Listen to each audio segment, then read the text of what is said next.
히브리서입니다. 히브리서는 히브리 사람들한테 쓴 편지입니다. 히브리 사람이라는 말은 유대인들이잖아요. 유대인 그리스도인들이 예수님에 대해서 잘 몰라요. 예수님 메시아 그리스도에 대해서 잘 몰라요. 그래서 예수님이 이 땅에 누구로 오셨는지 잘 몰라. 이 사람들은 누구를 중요하게 여기냐면 모세와 율법,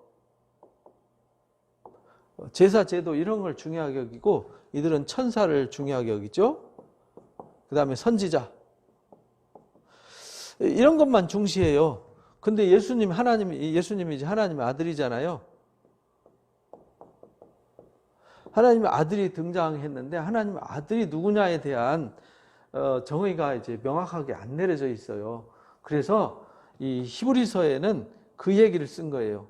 그러니까 이 이야기를 구체적으로 쓴 사람이 누군지 아직 우리가 중세기까지는요, 이건 다 바울이 쓴 편지다 이랬는데 그 년대에 와가지고 아볼로 아닌가? 아니다, 잘 모르겠다 이렇게 됐는데 제가 개인적으로는 생각할 때 구약의 성경에 대해서 아주 해박한 지식을 가지고 있고 예수님에 대해서 아주 명쾌한 지혜와 지식을 가진 사람이 그 당시에는 이론적으로 그런 것을 정확하게 전개를 할 수 있는 사람이 사도들이 많지가 않았어요. 이거는 그래서 사도 바울이 썼을 것이다 하는 쪽에 무게를 저는 두는 편입니다. 왜냐하면 그런 지식이 있는 사람이 흔하지 않았어요. 아볼로도 성경에 능통했지만 여기 이제 뒤에 디모데 이야기를 나누면서 구체적으로 이 복음에 대해서 가르친 것을 봐서는 바울 외에는 이렇게 아주 깊은 차원의 지식을 가진 사람이 없었어요. 왜냐하면 바울은 율법이 아주 능통한 율법 학자였고요. 또 유대 학문뿐만 아니라 헬라 학문과 로마 학문까지 그리고 예수님에 대해서 아주 깊은 연구를 하신 분이기 때문에 그건 누가 썼든지는 그렇게 중요하지 않은데요. 중요한 것은 이 유대 그리스도인들한테 히브리 사람들한테 예수님이 누구냐. 그래서 1절에 보면 그러잖아요. 옛적의 선지자들을 통해서 여러 부분과 여러 모양으로 우리 조상에게 말씀하셨다 이렇게 말씀하시거든요. 선지자들을 통해서 여러 부분과 여러 모양으로 우리 조상들 곧 유대인들한테 말씀하셨어요. 근데 그 하나님이 마지막 날에는 아들 예수님이죠. 예수님을 통해서 이제 말씀을 나타내셨다는 거예요. 이 아들은 만유의 상속자예요. 예수님은 만유의 상속자.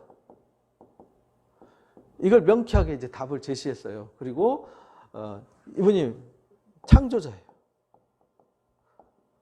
골로새서 우리가 1장에 나오는 말씀과 비슷해요. 예수님으로 말미암아서 만물이 지어졌어요. 창조자세요. 그리고 하나님의 영광의 광채예요.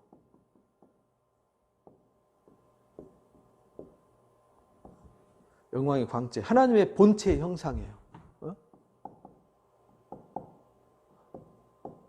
이게 예수님에 대해서 정확하게 정의를 내려주죠. 골로새서에 쓴 것처럼 또 로마서나 갈라디아서에 나온 것처럼 예수님에 대해서 아주 정확하게 가르쳐줬어요. 구약의 선지자들을 통해서 여러 모양 여러 부분으로 조상들이 말씀하셨지만 이제는 이제 아들을 통해서 예수님이 누군지 통해서 이걸 다 가르쳐줬다. 그리고는 가장 높으신 하나님 보좌 우편에 앉아 계신다. 보좌 우편에 앉아 계신 거기 계신 주님이다 라고 가르쳐요. 그래서 1절부터 4절까지 3절까지 이렇게 예수님에 대해서 말한다 하면서 4절부터 그가 천사보다 뛰어나다. 이래서 여기 예수님은 천사가 아니다. 천사가 아니고 천사보다 뛰어나다. 그는 천사가 아니라 아들이시다. 그래서 성경에 이 시편 2편 말씀과 사무엘하 다윗의 언약 얘기 있죠. 7장 14절 이야기. 그 다음에 시편 104편 말씀을 인용해서 하나님께서 어느 때 천사 중에 천사한테 너는 내 아들이라고 한 적이 있냐. 또 오늘날 내가 너를 낳았다.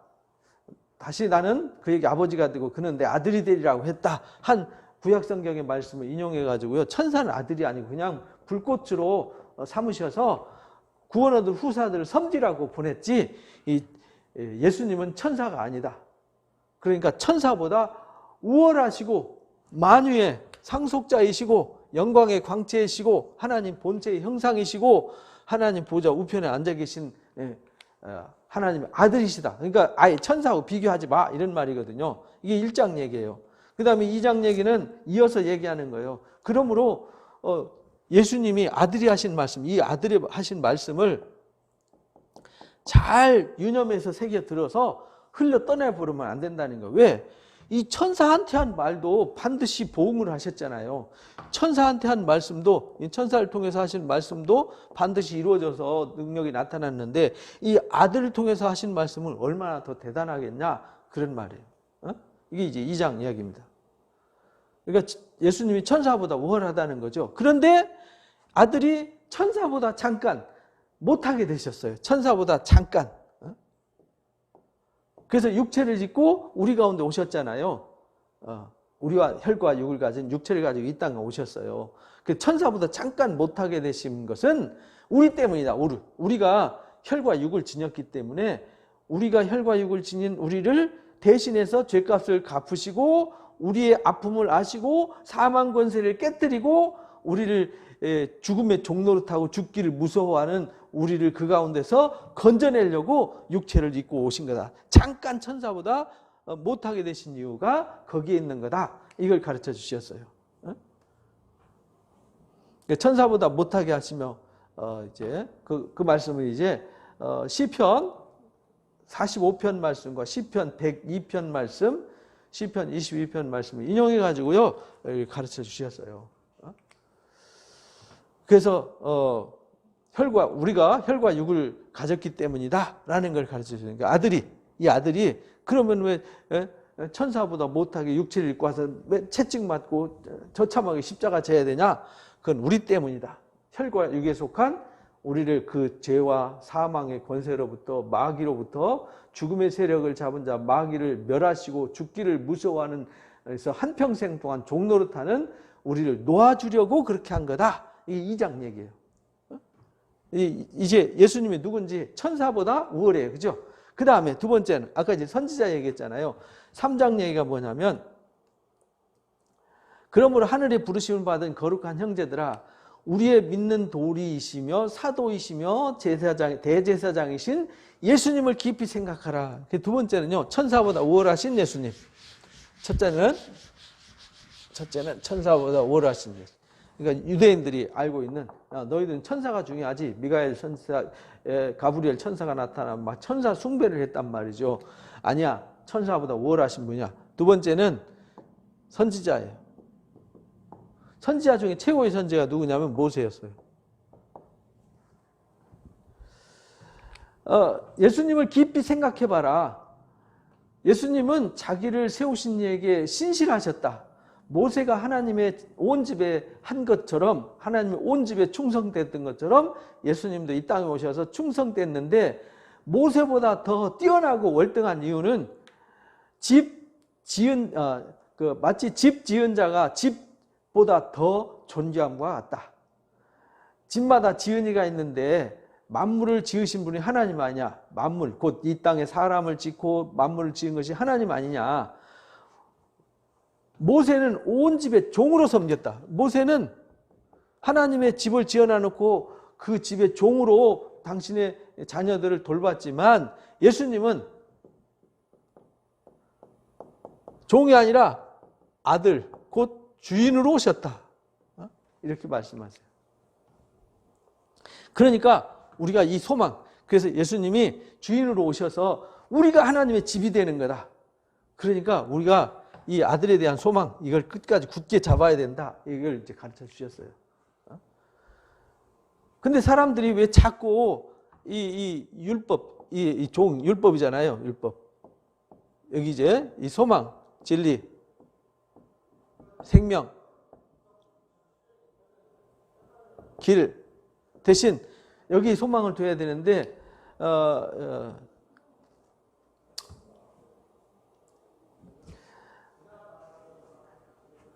모세는 장래에 있을 일에 종으로 했지만 예수님은 주인으로 했다. 그래서 우리는 그 아들 안에서 소망을 확실하게 붙잡으면 우리가 그 집이 되는 거다.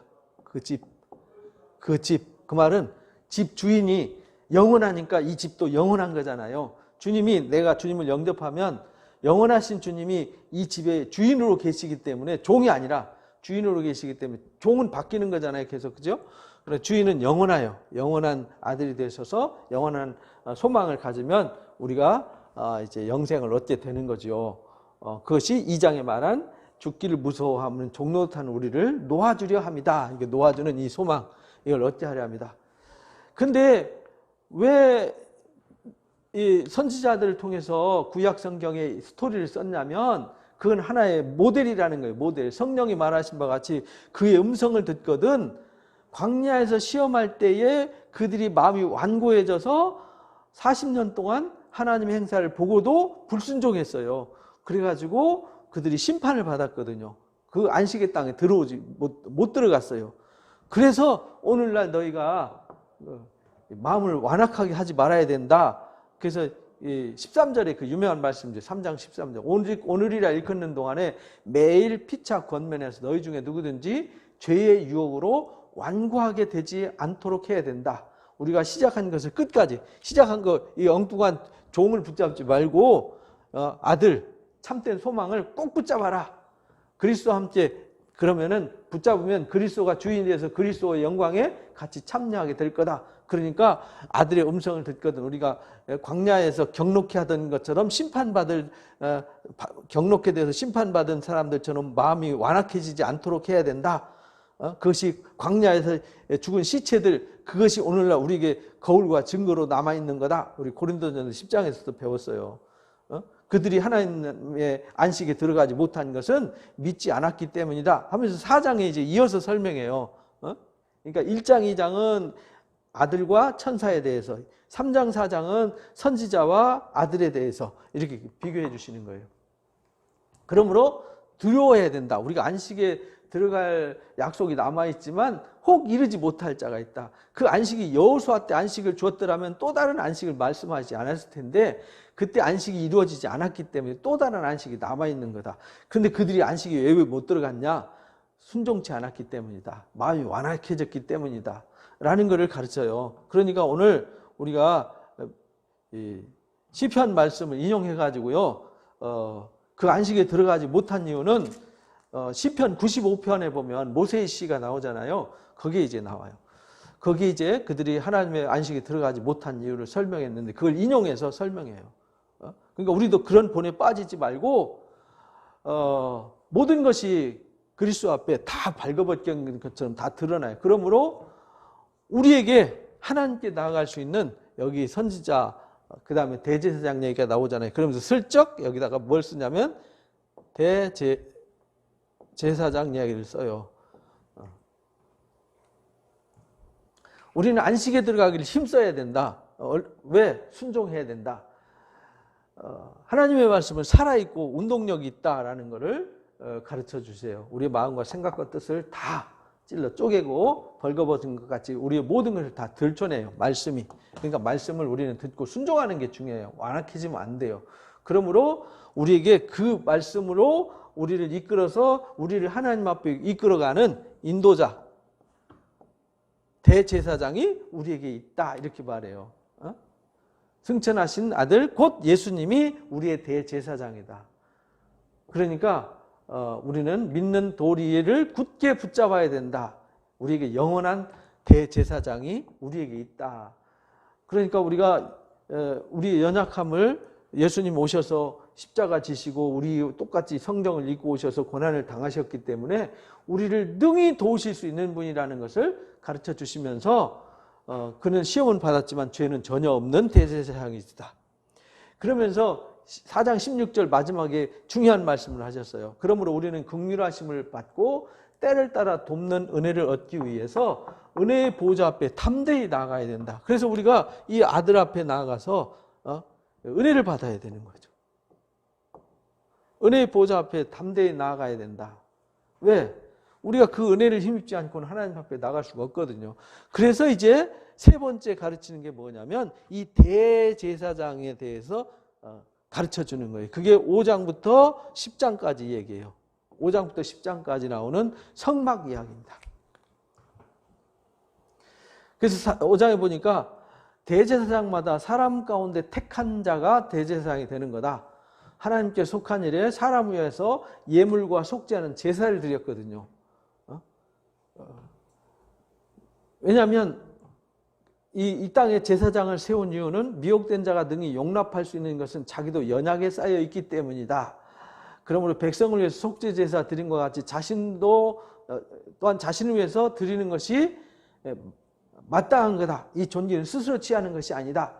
아론과 같이 하나님의 부르심을 받은 자라야 한다. 아론이 하나님 부르심 받았지만 모세를 통해서 속죄 제사, 번제, 화목 제사 드리고 위임식 받고 하나님 앞에 나아가잖아요. 그래서 제사장들은 자기가 하나님 앞에 나갈 때 먼저 자기를 위한 속죄 제사를 해요. 그래서 모세가 제사장들을 세워놓고 이들 속죄 제사 드리고 거룩하게 구별된 다음에 이 사람들이 백성을 위해서 제사를 했어요.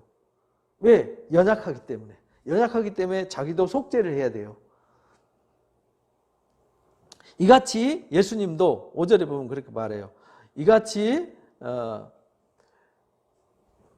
그리스도도 대제사장 지심이, 그런데 그 속죄 제사 드리는 제사장도 하나님에 의해서 세워졌어요. 스스로 선 게 아니에요. 예수님도 스스로 와서 스스로 영광을 취한 게 아니라는 거예요. 오늘날 너는 내 아들이다. 내가 오늘 너를 낳았다. 라고 말씀하신 말씀을 인용하셔가지고 시편 말씀을 인용하셔서 우리에게 가르쳐 주셨어요. 그러니까 이 시편 2편에 나오는 왕의 시 나오죠. 그 예수님의 시에 대해서 나오는 얘기인데 거기 말씀을 인용하셨어요. 이같이 예수님이 대제사장으로 오시는 것도 하나님의 말씀으로 예정됐어요. 구별하셨어요. 하나님이 선택하셨어요. 아론을 선택하여 세우듯이 그렇게 세워졌어요. 그래서 예수님은 아론의 반차를 쫓은 제사장들은 땅에 있잖아요, 이미. 그래서 예수님은 멜기세덱의 반차를 쫓은 제사장이라고 이 땅에 오신 거다라고 시편 110편 말씀을 인용하셔서 설명해요. 그들은 아들이시면서 아들이지만 하나님의 아들이지만 육체 가운데 계실 때 죽음에서 우리를 능히 구원하실 하나님에게 심한 통곡과 눈물로 간구와 소원을 올려드렸다. 경건하심으로 들으심을 얻었다. 아들이시며도 고난 받으신 고난으로 순종함을 배웠다. 그래서 그 순종으로 온전하게 되었다. 그래서 순종하는 모든 사람들이 예수님을 통해서 온전해질 수 있다. 만약에 예수님이 오셔서 육체를 입고 오셔서 우리가 똑같이 간구와 통곡으로 소원을 하나님 앞에 올리지 않고 그 말씀을 순종하지 않았더라면 너희들 말씀 순종해 이렇게 말할 수 없다는 거예요. 예수님이 모든 순종의 본을 그대로 보여주셔서 따라오는 모든 사람들이 예수님의 자취를 따라서 하나님에게 이르도록 안내하는 대제사장이 되셨다는 거예요. 그래서 순종하는 모든 자의 구원의 근원이 되신 거다. 그래서 하나님께 멜기세덱의 반차를 따르는 다른 제사장, 아론의 반차를 쫓지 않는 새로운 제사장으로 세워지는 건데 이 멜기세덱에 관해서는 참 어렵다. 이게 어려운 건데 이미 너희들이 때가 오래므로 신앙생활을 오래 했으면 이미 성경 배우고 다 알아서 깨달아서 다 알고 있어야 되는데 아직도 젖 먹는 애기가 돼 있다. 이렇게 가르쳐요. 그러니까 우리가 신앙생활을 오래 했는데 성경을 읽지도 않고 배우지도 않아서요. 아직도 갓난 애기 같으면 안 된다는 거예요. 단단한 음식은 장성한 자의 것이고 아직도 젖 먹는 애기가 돼 있으면 안 된다. 이 단단한 식물을 먹는 장성한 자는 지각을 사용함으로 연단을 받았기 때문에 선악을 분별할 수 있다. 그래서 우리가 분별할 수 있는 신앙의 레벨로 자꾸 업돼야 돼요. 그래야 마귀한테 이용당하지 않습니다. 그래서 6장에 그렇게 말해요. 그러므로 우리가 도의 초보를 버려야 된다. 완전한 데 나가야 된다. 왜냐하면 우리가 그 완전한 데 나가도록 이끌어야 되는데 사람들이 이 완전한 데 나가지 못하는 이유는 아직도 젖 먹는 애가 돼가지고 아직도 방황하고 있다는 겁니다. 그래서 한 번 비침을 받고 하나님 은사를 받고 성령에 참여한 바가 되고 선한 말씀과 내세의 능력을 맛본 사람들은요 다시 타락하면 다시 새롭게 할 수가 없어요. 왜? 예수님의 십자가는 단 한 번밖에 안 지잖아요. 그래서 우리가 예수를 믿음으로 예수님과 함께 십자가에 못 박혀 죽었어요.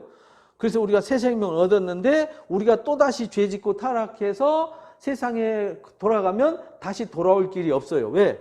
예수님이 또 십자가 져야 되잖아요. 죽는 건 한 번밖에 없어요. 우리가 예수를 믿음으로 죽는 거예요. 장례 치르는 겁니다. 이거 잘 깨달으셔야 돼요. 이게 장성한 믿음을 가진 사람들이 깨닫는 복음의 비밀이란 말이죠. 우리가 그리스도와 장례 치르면서 그리스도와 함께 죽었어요. 다시 살리심을 받았는데 이 생명은 다시 죽지 않아요. 다시 타락하지 않아요. 다시 타락하는 사람들은 그리스도와 함께 죽지 않았어요. 이 사람들은 진심으로 회심을 하지 않은 사람들이에요. 진심으로 회심을 하지 않았기 때문에 다시 타락하는 겁니다. 깨달은 척 감정에 이입돼서 감정적으로 복음을 받아들인 거지 진심으로 예수님을 주인으로 받아들이지 못한 거죠. 그런 사람들은 다시 새롭게 해서 회개할 수 있는 기회가 없다고 그랬잖아요. 왜냐하면 하나님의 아들 다시 십자가에 못 박는 사람들이 되기 때문에. 그래서 우리가 하나님이 하시는 일을 잘 받아들여야 돼요. 땅이 그 위에 자주 내리는 비를 휩쓸어서 밭 가는 자들의 쓰기 합당한 채소를 대면요 하나님께 복을 받아요. 그런데 가시가 엉겅퀴려면은 심판을 받게 되죠. 그러니까 우리가 이같이 말하는 너희에게는 이보다 더 좋은 것 곧 구원에 속한 것이 있음을 확신한다. 우리는 완전히 거듭나서 우리는 다시 도의 초보에 있는 수준이 아니라 우리는 온전한 자들로 성숙해져야 된다. 장성한 자가 돼야 된다. 이걸 가르쳐 주셨어요. 그래서 하나님이 우리에게 주신 이 약속은요 변하지 않는 약속이에요. 거짓 없는 약속. 하나님께서 두 가지 맹세와 보증을 하죠. 맹세하고 보증하죠. 맹세하고 보증한 이 두 가지는요 허물 수가 없어요. 사람들이 또 어떤 최후의 확정이 맹세와 보증이잖아요. 하나님도 맹세와 보증하셨어요. 뭘로 보증하셨냐면 당신의 명예와 당신의 삶을 들어서 십자가로 당신이 독생하신 아들의 목숨으로 보증한 거란 말이죠. 이런 소망이 우리한테 확실하게 있어요. 그러니까 우리는 이것이 최후의 확정이라는 거죠. 세상에서도 맹세가 최후의 확정이잖아요. 하나님도 약속을 받는 자들에게 그 뜻을 변치하냐면 충분히 나타내시려고 맹세와 보증을 하셨다. 하나님은 거짓말을 하실 수 없는 두 가지 사실, 맹세와 보증. 이걸로 인해서 우리에게 소망을 얻으려고 피난처를 찾는 우리에게 안위를 받게 하셨다. 그래서 주님은 우리의 피난처가 되시는 거예요. 이 소망을 가지고 있는 것은 우리가 이 소망, 예수 그리스도를 가지고 있는 이 소망은 영혼의 닷 같다. 닷은 배가 딱 닷 내리면 배가 안 움직이잖아요. 그래서 튼튼하고 견고해서 흔들리지 않고 휘장 안에 곧 영원한 하나님의 나라에 들어갈 수 있게 되는 거다. 그래서 그 일을 위해서 예수님이 뭘로 오셨냐? 6장 20절에 앞서가신 예수께서 멜기세덱의 반차를 따라서 영원한 대제사장이 되어서 우리를 위해서 들어가신 거다. 그 십자가 지시고 죽으셔서 영원히 하나님 보좌 우편에 앉아 계신 거다. 그러면서 7장부터 10장까지 성막 이야기를 가르쳐줘요. 멜기세덱이 아브라함이 롯을 구하고 와서 그 전략품 중에 10분의 1을 드렸잖아요. 11조를 첫 11조를 드린 거죠. 근데 그 제사장 멜기세덱이 아브라함을 축복했어요. 그러니까 이 멜기세덱 5장에 이 때가 오래므로 이거 마땅히 알아야 될 건데 설명하기 어렵다 그랬잖아요. 왜냐하면 애기 수준이니까 설명해봤자 못 알아들으니까 7장에다 좀 더 구체적으로 설명을 했어요. 의왕 평강의 왕이고요. 멜기세덱은 아버지도 없고 어머니도 없고 족보도 없고 시작한 날도 생명의 시작도 끝도 없어서 아들과 방불하다. 예수님과 같다 이 말이죠.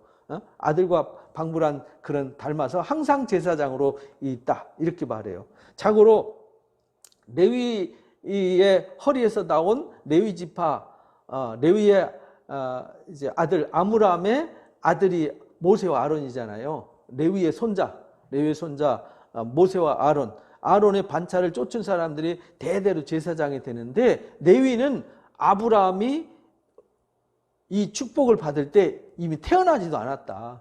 언제 태어나느냐? 아브라함이 이 일 후에 레위가 이 축복을 받는 그래서 제사장이 세워진 430년 후의 얘기다. 그런 말입니다. 그러니까 이 사람이 멜기세덱이 얼마나 높은지를 생각해라. 아브라함보다 뛰어나다. 그래서 아론의 반차 아브라함의 허리에서 나온 레위 지파에서 나온 제사장이 아니라, 이 땅에 있는 제사장이 아니라 그거보다 우월한 아론보다 레위보다 아브라함보다 위에 있는 멜기세덱의 반차를 쫓아서 예수님이 제사장으로, 대제사장으로 오신 거다.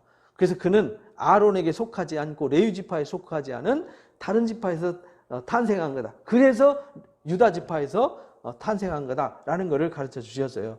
좌우지간 논란의 여지가 없다. 어쨌든 큰 자가 작은 자한테 축복한다라는 거 너희들이 잘 알지 않냐, 이렇게 말해요. 그래서 제사의 직분이 이제 아론의 제사에서 이제 멜기세덱의 제사로 제사가 바뀌었으니까 율법도 바꿔야 되잖아요. 그래서 그리스도 안에 은혜의 율법을, 새 법을 준 거예요. 은혜의 법. 구약의 율법은 죄를 정죄하게 하는 건데, 이 은혜의 법은 죽은 자를 살리는 생명의 성령의 법인 거예요. 이 율법이 아니라 생명의 성령의 법으로 법이 바뀌어졌어요. 그래서 한 사람도 이것은 한 사람도 제단 일을 받들지 않는 다른 지파에 속한 자를 가리켜 말한 거다. 그래서 유다 지파에서 난 것이 틀림없다, 이렇게 말해요. 그래서 멜기세덱의 반차를 따르는 제사장이라고 한 거다라고 이제 시편 110편 말씀을 인용해서 가르쳐 주세요. 그래서 우리가 예수님이 더 좋은 언약의 중보가 되셨다.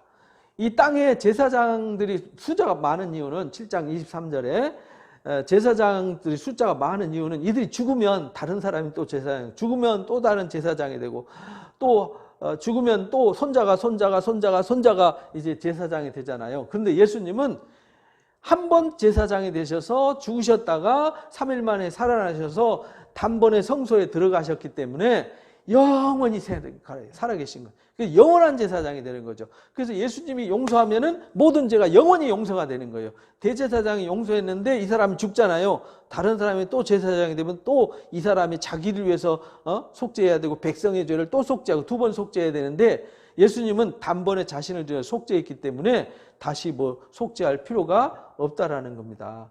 그래서 대제사장들이 먼저 자기 죄를 위해서 백성의 죄를 사하고라고 하는 27절에 그렇게 나오는 거예요. 단번에 자기를 들여 이루셨다. 율법의 약점을 가진 사람들을 제사장으로 세웠거니와 율법 후에 맹세하신 말씀은 온전하게 하신 아들을 세운 거다. 왜? 율법은 불완전한 제사니까 이건 그림자라는 거예요. 그래서 8장에 지금까지 말한 요점은 이 제사장, 자고로 복잡하게 설명했는데, 이 영원한 제사장, 한 번 속죄하고서 우리를 영원히 속죄하는 멜기세덱의 반차를 쫓은 아론의 허리가 아닌 아브라함과 레위, 아론보다 월등한 그 위에 있는 멜기세덱의 반차를 쫓은 대제사장이 우리한테 있다는 거다. 영원한 대제사장, 우리 죄를 한 번 용서하면 영원히 속죄가 되는 영원한 속죄 제사장이 우리한테 있다는 거다. 이게 8장 1절 얘기예요. 하늘에서 지극히 크신 이의 보좌 우편에 예수님이 대제사장이 되셔서 지극히 이 성소에 들어가셔서 이제 다시는 안 나오신다는 거예요. 그래서 성소와 참 장막에서 섬기는 분이 되셨다. 하나님 보좌 우편에 앉으셔서. 이 장막은 사람이 세운 게 아니다. 성막 얘기죠. 자, 그래서 여기서 이제 8장부터 10장까지 나오는 성막 이야기를 잠깐 나누도록 하겠습니다. 예수님이 이렇게 성막이 평면도입니다. 이게 성막 울타리죠. 울타리. 안에 이제 성소가 있어요. 성소가 있는데 이거를 내소라고 그러고 외소라고 그래요. 여기는 외소는 여기 이제 쉽게 말하면은 첫 장막. 여기는 둘째 장막. 여기를 성소라 그러고 여기를 지성소라 그럽니다. 여기 휘장이 있어요. 여기 이제 첫 장막 안에 여기 떡상이 있고 여기 순금등대가 있고 여기 분향단이 있어요. 그리고 여기 물두멍이 있고요. 여기 번제단이 있어요. 그리고 여기가 문이 있습니다. 이게 성막이에요. 그리고 여기 안에 언약궤가 있어요.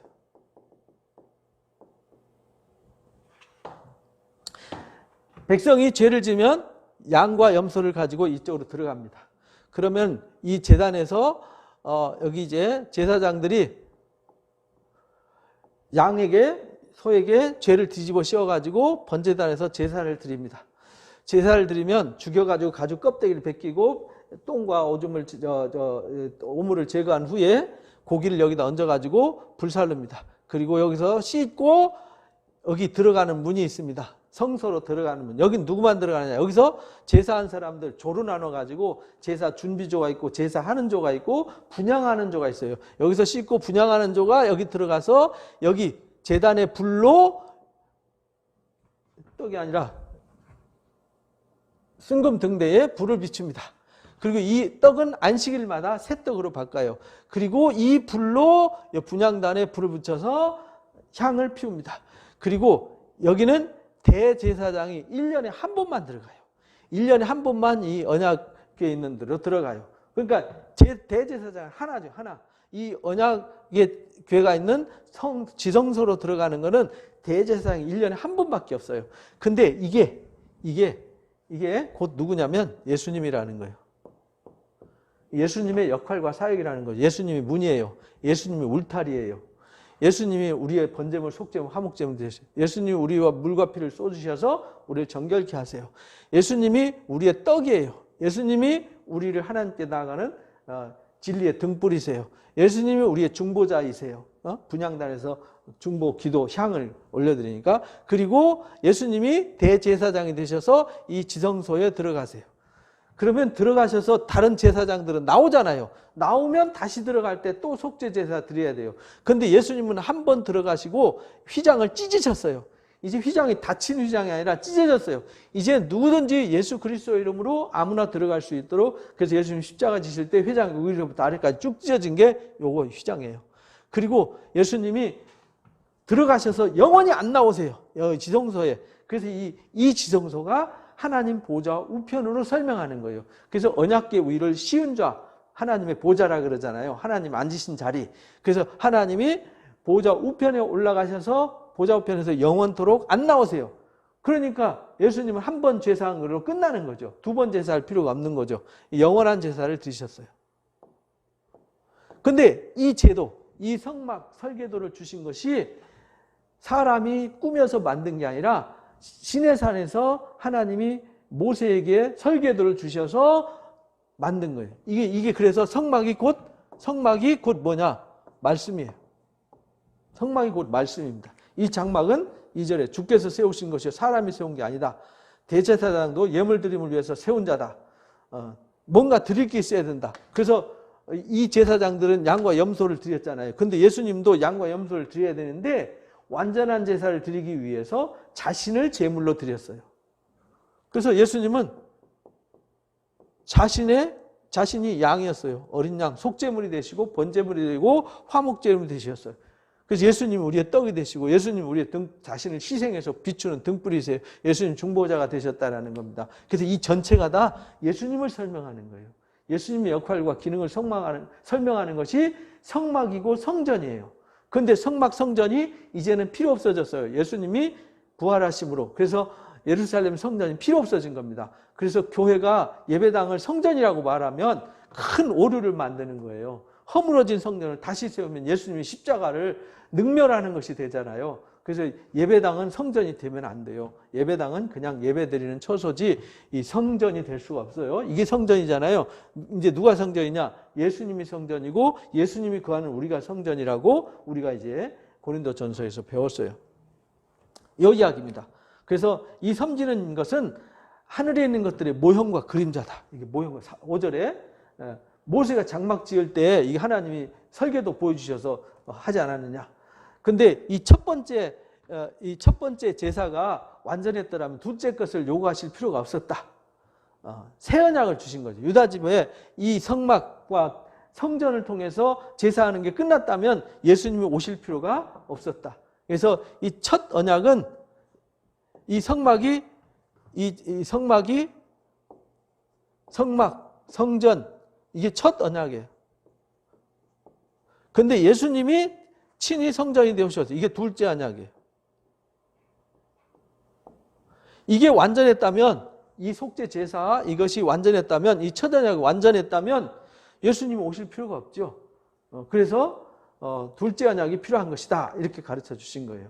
그래서 9장에 첫 언약에도 섬기는 예법이 있다. 이 첫 언약, 이 성막 여기도요. 성소가 있어서 첫 장막이 있고 그 안에 등잔, 여기 등잔과 떡상이 있고 성소라 일컫고 둘째 휘장에 장막 지성소가 있는 거다. 9장 1절에 3절에 나오죠. 금향로로 사면 금으로 싼 언약궤가 있다. 여기 지성소에. 거기 속죄소를 덮는 언약의 두 그룹, 속죄소 덮는 언약의 두 그룹인데 거기를 보좌라고 그래요. 시은좌. 그래서 대제사장이, 제사장들이 여기서 섬기고 대제사장이 1년에 한 번 들어가서 여기서 섬긴다. 이거 이제 쭉 설명한 거예요. 이 장막은 현재까지의 비유다. 그래서 9장 9절에 이건 비유다. 그러니까 성막을 똑바로 알아야 누구를 알 수 있냐? 예수님을 바로 알 수 있다.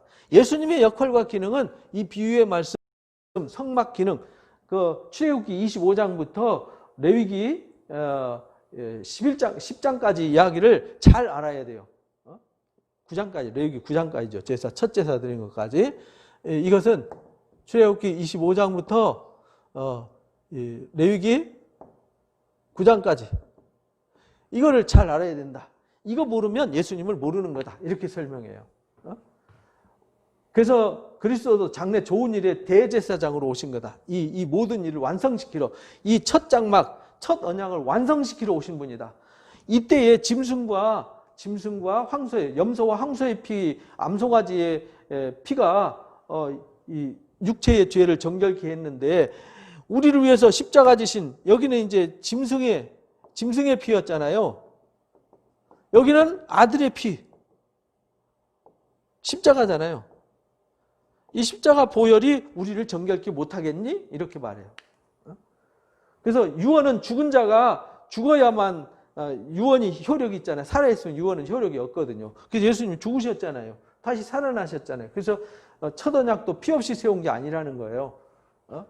첫 언약도 피 없이 안 세웠는데 여기는 예수님의 완전히 죽으심으로 이 피의 언약을 세웠다. 그래서 피 흘림이 없은즉 죄사함이 없다라고 말한 레위기서 17장 말씀을 다시 한번 증명을 해준 거죠. 그래서 그리스도는 23절에 보면 그렇게 말하죠. 그러므로 하늘에 있는 것의 모형은 이런 것들로 정결케 할 필요가 없다. 이제 하늘에 있는 모형은 이제 이런 건 이제 이게 다 폐해졌다는 거예요. 이 완성됐다는 첫 언약은 예수님이 둘째 언약의 주인공으로 오심으로 구약의 율법은 폐해졌어요. 없어졌어요. 완성됐어요. 이제 이 기능이 예수님으로 완성되었어요. 그러니까 이것이 없어진 게 아니라 이것이 첫 언약이 있어야 둘째 언약 예수님을 설명할 수 있어요. 그래서 이것은 하늘에 있는 것들의 모형은 정결케 할 필요가 있었으나 하늘에 있는 것들은 이런 것보다 더 좋은 제물로 드렸기 때문에 당신의 피로 속죄를 한 것이다. 이렇게 설명을 해요. 사람이 한 번 죽는 것은 정해진 거다. 그 위에 심판이 있다는 걸 잊으면 안 된다라는 것을 가르쳐 주셨어요. 예수님이 만약에 이 세상에 창조할 때부터 예수님이 성소에 들어가셨는데 다시 나오시면 계속 들어갔다 나왔다 하면서 맨날 십자가 지는 일밖에 더 하겠냐 이 말이에요. 그래서 단번에 지시고 들어가셔서 영원한 대제사장이 되었다라는 것을 9장에 가르쳐 주셨어요. 그 다음에 10장에 그래서 율법은 이 율법의 핵심이 이게 성막과 성전 얘기거든요. 성막과 제사가 율법의 핵심이에요. 이것은 장차올 일의 그림자일 뿐이고 참 형상이 아니다. 10장 1절에 그렇게 말해요. 해마다 늘 드리는 같은 제사로는 언제나 우리를 온전케 할 수 없다. 해마다 드리는 제사로 죄지면 또 제사 드리고 죄지면 또 이 제사가 아니라 완전한 제사를 드리러 오셨다. 이는 황소와 염소의 피가 능히 죄를 없이 하지 못한다. 그래서 주께서 친히 완전한 제사를 드리신 거다라는 것을 가르쳐 주셨어요. 그래서 번제와 속죄는 기뻐하지 않아서요. 더 이상 이제 제사가 필요 없어졌어요. 제사가 없어지니까 뭐가 필요 없어졌냐? 성전이 필요 없어졌고 성막이 필요 없어졌어요. 이제 예수 그리스도 안에서 신령과 진정으로 예배하는 때가 온 거죠. 그래서 우리가 영과 진리로 예배하는 자들이 우리란 말이죠. 그래서 그거를 그래서 10장 7절에 그렇게 말하죠. 하나님여 보시옵소서 두루마리 책에 나를 가리켜 기록된 것과 같이 하나님의 뜻을 행하러 왔나이다. 이것을 완성시키러 왔나이다. 이 말이죠. 말씀하시길 주께서 제사와 예물과 번제, 속죄제는 원치 아니하시고 기뻐하지 않으신다. 이는 다 율법을 따라 드린 거거든. 이건 기뻐하지 않아요. 이건 죄를 깨닫게 하고 그리스도에게 나아가는 선생 역할밖에 안 해요. 그래서 이것을 말씀하시길 보시옵소서 내가 하나님 때 행하러 왔나이다. 첫째 것을 피하심은, 이 첫 언약을 피하심은 둘째 것을 세우려 하셨습니다. 이 새 언약, 십자가의 새 언약을 세워주셨어요. 이걸 깨닫게 하는 게 진리의 성령의 역사예요. 대제사장마다 매일 서서 섬기며 자주 같은 제사를 드리지만 이 제사는 대제사장, 이 첫 언약의 제사는 죄를 없이 하지 못해요. 그러나 예수님은 죄를 위해서 영원한 제사를 드렸기 때문에 다시는 속죄제사 필요 없다라는 것을 가르쳐 주셨어요. 그러니까 우리가 믿는 도리의 소망이신 이 예수님을 꽉 붙잡아야 되는 거 아니냐. 그러니까 여기서 흔들리면 안 된다. 그리고 서로 굳게 서서 돌아보면서 사랑과 선행으로 서로 격려하면서 모이게 힘써야 한다. 이 예수님을 중심으로 모이게 힘쓰는 것이 이게 신앙 중심이다. 이제 구약, 율법 이거 필요 없어졌어요. 그래서 우리가 진리의 지식을 안 후에, 예수님을 안 후에 6장의 말씀처럼 한번 비침을 받고 내세의 능력을 맛보고 선한 말씀의 능력을 맛보고 타락한 자는 다시 회복될 수 없다 그랬잖아요. 그러니까 이 예수님을 이렇게 알고 우리가 예수님을 아는 지식을 깨닫고 이 진리를 깨닫고 죄를 범하면 다시 속죄하는 제사가 없어요. 왜? 제사는 단 한 번밖에, 영원한 속죄를 예수님이 단 한 번의 십자가로 끝내셨는데 내가 다시 타락하면은 다시 십자가 구속이 불가능해요. 없어져요. 그럼 예수님이 또 오셔서 십자가를 지셔야 돼요. 그런 일은 없다. 그래서 우리가 이 내세의 능력 맛보고 26절 범죄한 후에 다시 속죄하는 제사 없다. 오직 무서운 마음으로 심판을 기다리는 것밖에 없다. 맹렬한 불밖에 없다는 거예요. 모세의 법도요. 두세 증인으로 증인 세우며 피하지 못하는데 하물며 아들을 짓밟고 29절에 말하죠. 하나님의 아들을 짓밟고 자기를 거룩하게 한 언약의 피를 부정한 게 여기고 은혜의 성령을 욕되게 한 자가 당연히 받을 형벌은 얼마나 두렵겠느냐. 무서운 계시록에 나오는 7 진노의 대접과 함께 불못에 던져져서 영원한 불못 속에서 영생토록 사는 겁니다. 우리는 하나님의 영생토록 왕노릇하고요. 이 복음을 거역하고 복음을 받지 않은 사람들은 영원토록 불못에서 사는 거예요. 이거 정말 어마어마한 사건입니다. 그래서 원수 갚는 건 하나님께 있어요. 그러니까 우리는 다 하나님께 맡기고요. 우리는 믿는 도리의 소망이신 예수님을 꼭 붙잡고 환난을 잘 싸워서 이겨나가야 된다. 우리 선조들이 그렇게 믿음으로 선한 싸움을 싸워서 이겼지 않냐. 그러니까 우리가 이런 환난 당하는 거 이런 거 두렵게 하지 말고 뒤를 돌이키지 마라. 앞을 향해서 나가라. 이렇게 말해요. 담대함 버리지 말고 앞을 향해 나가라. 우리에게 이 영원한 소망이 우리에게 있는 거다. 이 약속을 행한 후에 우리가 인내의 믿음을 가지고 소망을 향해서 뒤로 돌이키지 않고 앞을 향해서 나가면 반드시 그 상을 준다라고 가르쳐 주셨어요. 그래서 우리는 뒤로 돌이키는 자가 아니다. 그럼 하나님 기뻐하시지 않는다. 이렇게 가르쳐 주셔요. 그러면서 11장에 그러니까 이 예수님을 믿는 이 믿음, 하나님의 역사는 믿음의 역사다. 그래서 처음부터 믿음은 바라는 것이 실상에 보이지 않는 것들의 증거였다. 선진들이 이로써 증거를 얻은 거다 하면서 믿음으로 모든 세계가 하나님 말씀으로 지어졌고 하면서 아벨의 이야기, 에녹의 이야기, 노아의 이야기, 아브라함 이야기, 이삭 얘기, 야곱 얘기, 모세의 이야기 등등 많은 선지자들 또는 사도들 또는 사사들 이야기를 통해서 이들이 다 믿음을 따라 살았고 믿음으로 죽었다. 믿음은 하나님의 살아계심을 믿어야 되고 상주심을 믿어야 되는 것이다 라고 가르쳐줘요. 그래서 믿음의 증거를 11장에 쫙 구름같이 허다한 증인들의 증거를 내세워서 이들이 그렇게 구약 성도들이 막 희생하면서 헌신하면서 죽음으로 믿음을 지켰지만 둘째 언약을 지킨 그리스도 안에서 완전케 된 우리가 아니면은 이 믿음이 완성되지 않는다. 결국은요, 우리가 믿음을 계승해서 우리가 이 마지막 때 살고 있잖아요. 우리가 하나님의 마지막 바톤을 이어받고 달려가는데 우리가 꼬림지점 들어가야 하나님의 뜻이 완성되는 거잖아요.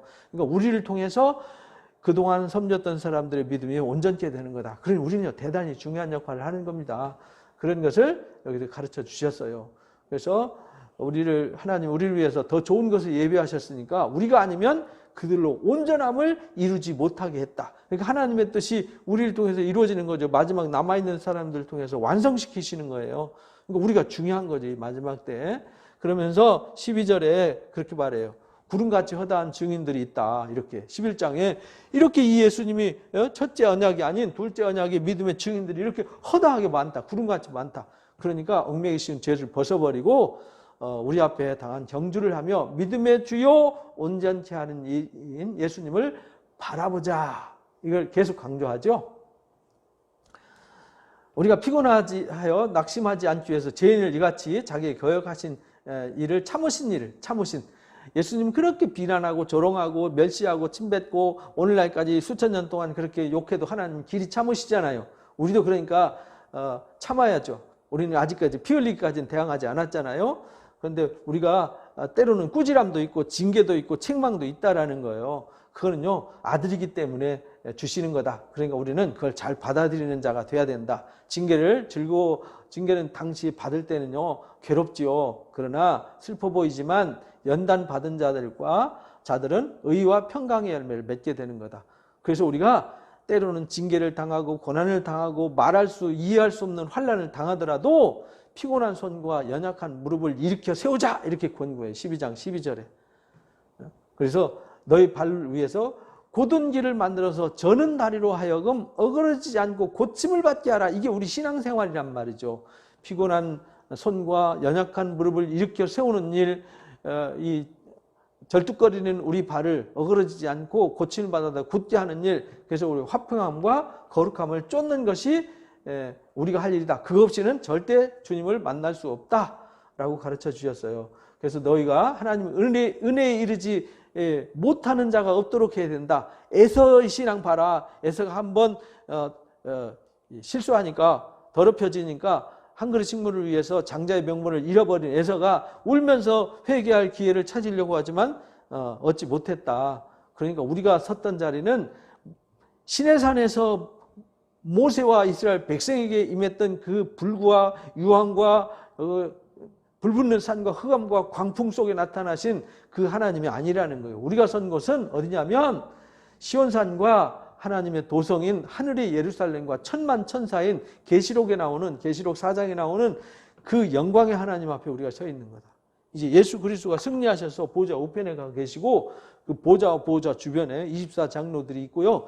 그 앞에 막 수정 같은 유리바다가 있고요. 무시무시한 하나님의 진노의 하나님이 아니라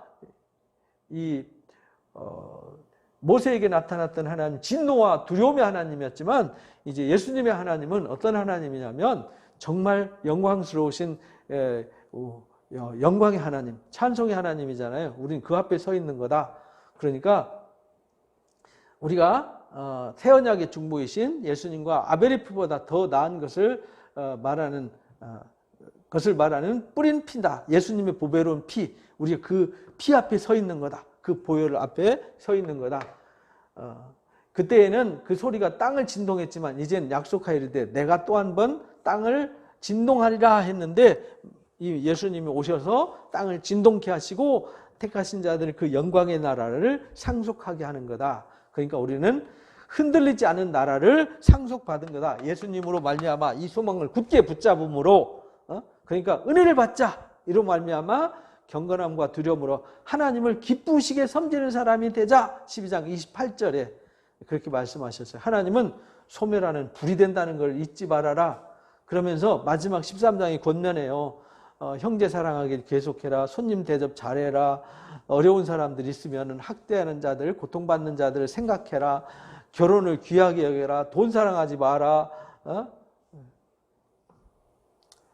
우리가 그런 가르침을 떠나지 말아야 된다는 거예요. 주님의 거룩한 가르침을 떠나지 말고 내가 결코 너희를 버리지 아니하고 너희를 떠나지 아니하리라 하신 말씀을 기억하고 우리가 일상생활 속에서 버려야 될 것과 취해야 될 것, 선한 것과 불의한 것을 구별하고 우리가 하나님 앞에 바른 신앙으로 서야 한다.